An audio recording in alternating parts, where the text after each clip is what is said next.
Hello. In this session, we're going to discuss about various clustering algorithms that actually are used to identify the optimal number of clusters in unsupervised learning.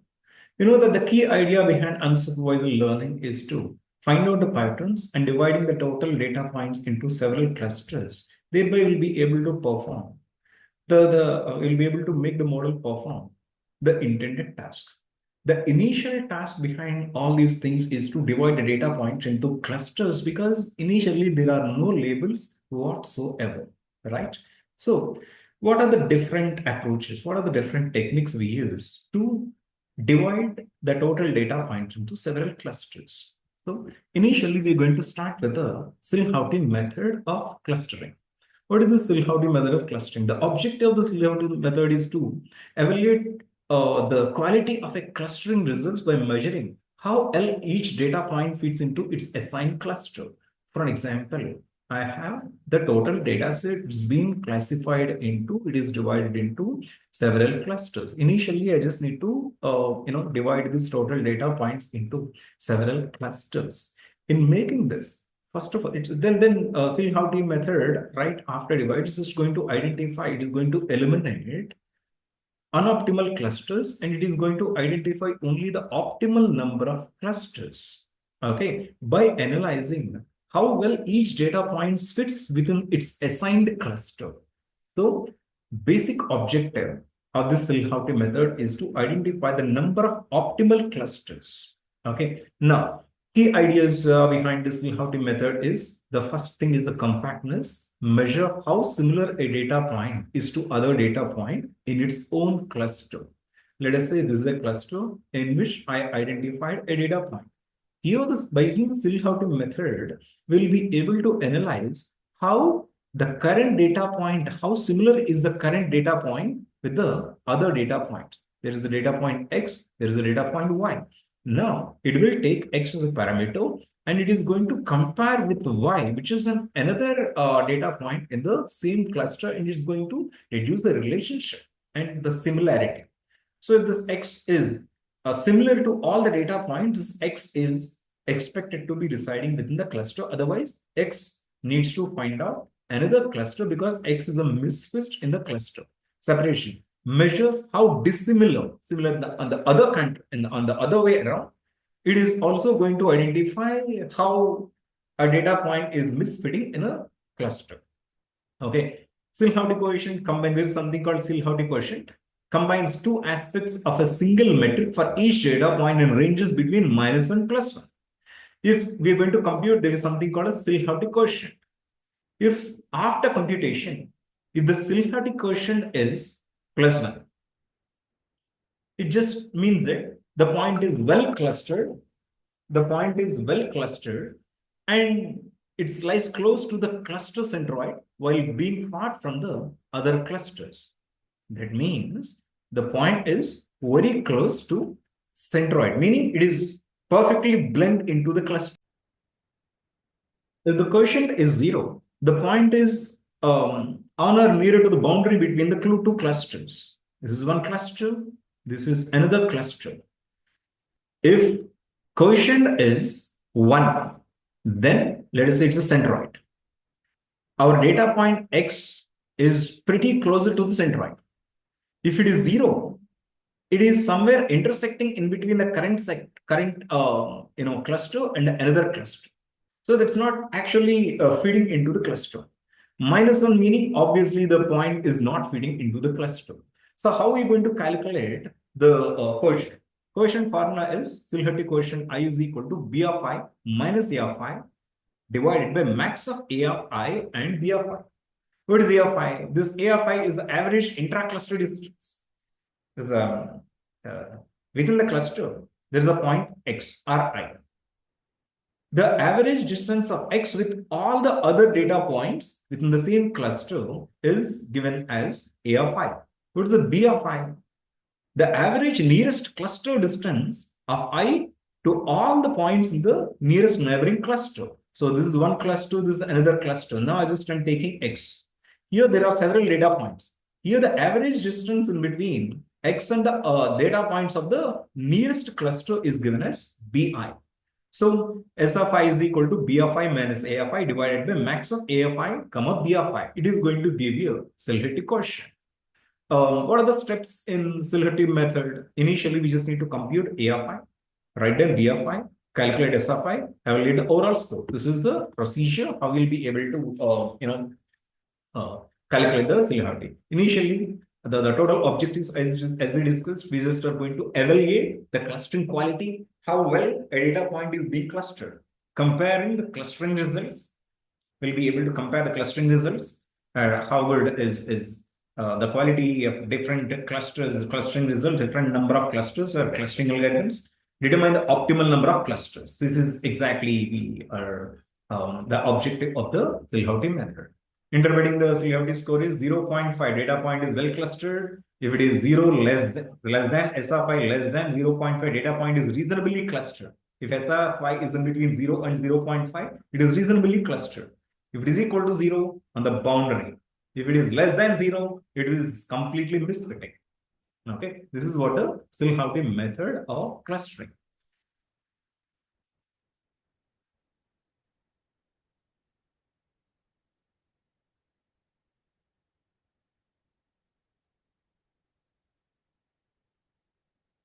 The next technique is K-means clustering.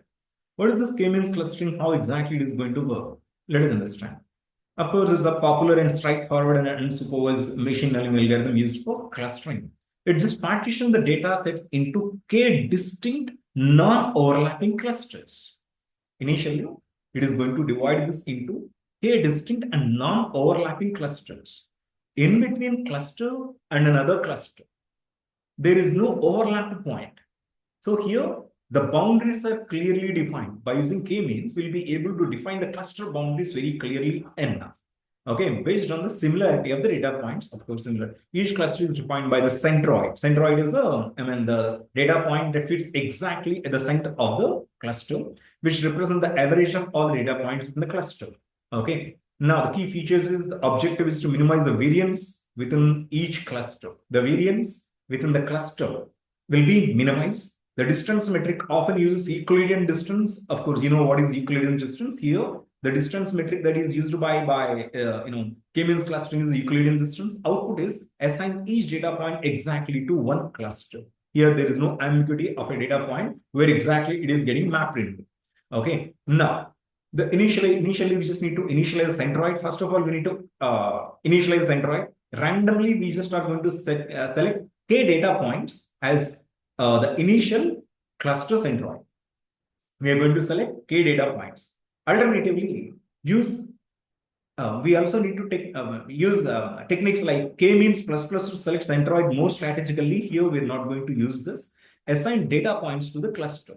Right then, we are going to, for each data point, we're going to calculate distance to all the centroids. There are centroids.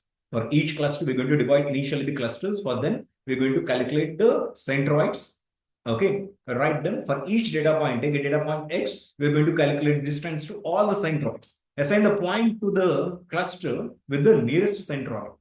Okay, X, right after you calculate the centroid, this X will be assigned to that cluster where the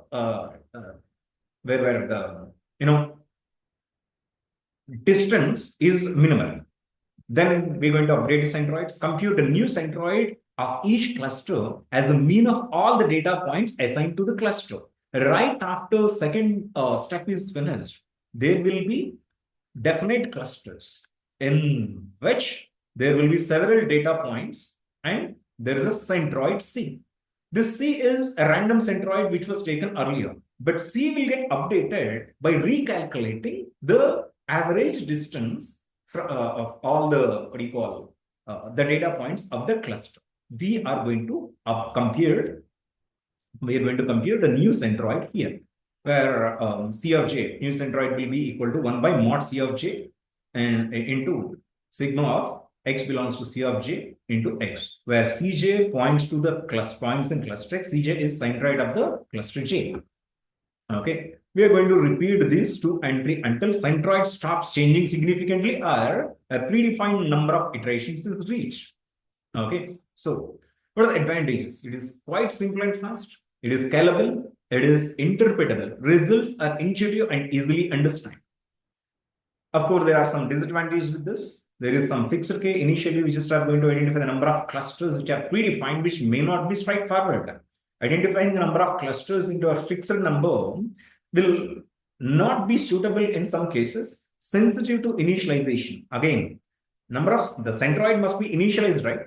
This is, although it is purely random, of course, you can imagine if you're sensible, this initialization may also trigger some problems because if you don't, because initialization is always random. Okay, so it is sensitive to the initialization. Assumes to spherical clusters. What's best when clusters are well separated and circular?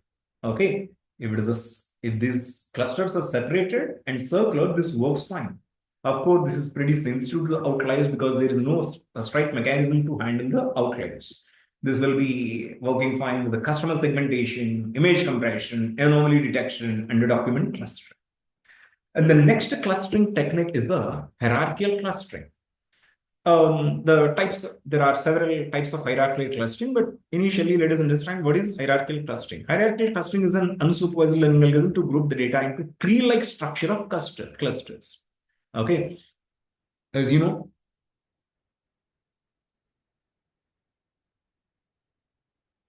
unlike the normal clustering mechanisms, it just approaches the tree-like structure of algorithms. Okay, and which is called a dendrogram, and differs from partition-based methods.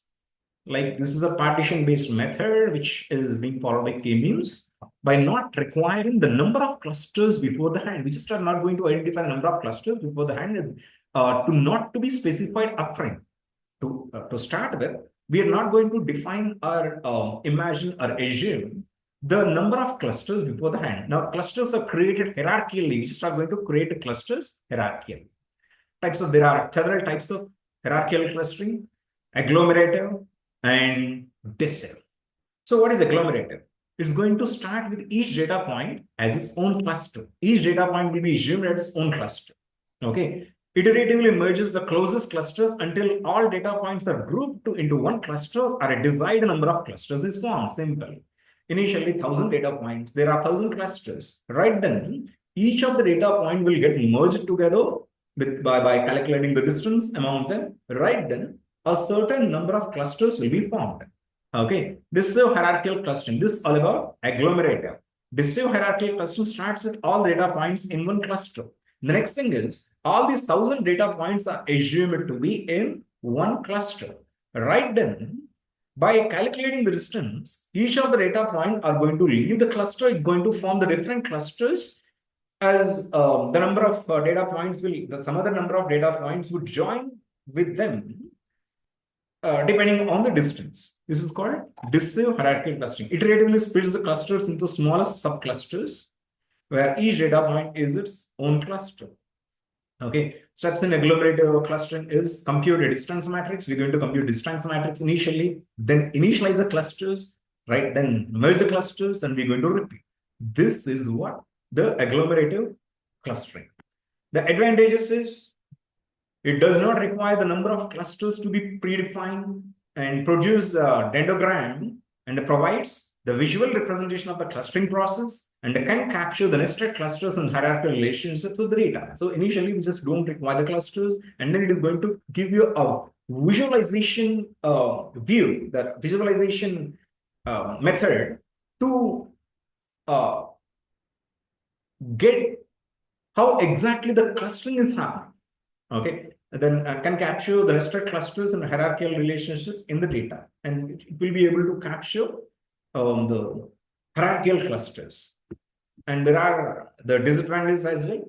Computationally expensive for the larger data sets. If it is a larger data set, let's say there are 1 lakh data points. 1 lakh data points are expected to be 1 lakh clusters, right? Agglomerative clustering. 1 lakh data points are assumed to be 1 lakh clusters. You can think of 1 lakh clusters, which are going to, how they are going to load, how they are going to be overhead on the resources of your computer. Choice of the linkage method can significantly affect the clustering results. Of course, linkage method will always be a problem. And then the application will be Gini expression analysis. The group of genes, the similar expression patterns is a wonderful application for this. Document clustering, customer segmentation, and XML. These are the advantages and disadvantages of hierarchical clustering. And right then, yeah. CLHT method is finished.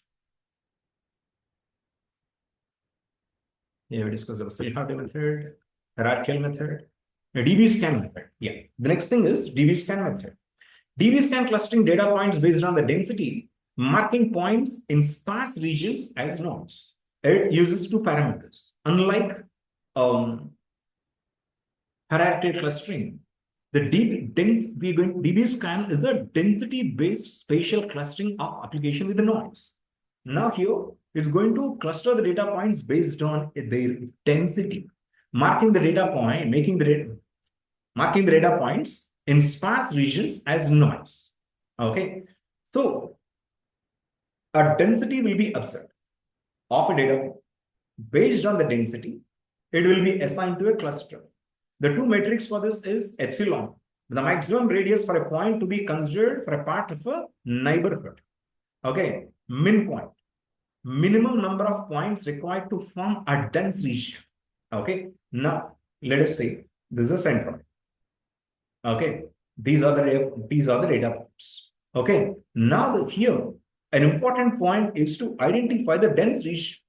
If a data point is getting merged into a dense region without having no doubt whatsoever, the data point can be classified into this cluster. If it is far away from this dense, then a distance will be calculated. Let us say there is a x. X is, let us say, 2 meters from this dense and 3 meters away from the another dense. Simple. Now, collect how close x is to the current dense and the other closer dense is going to define the group of x, the cluster of x.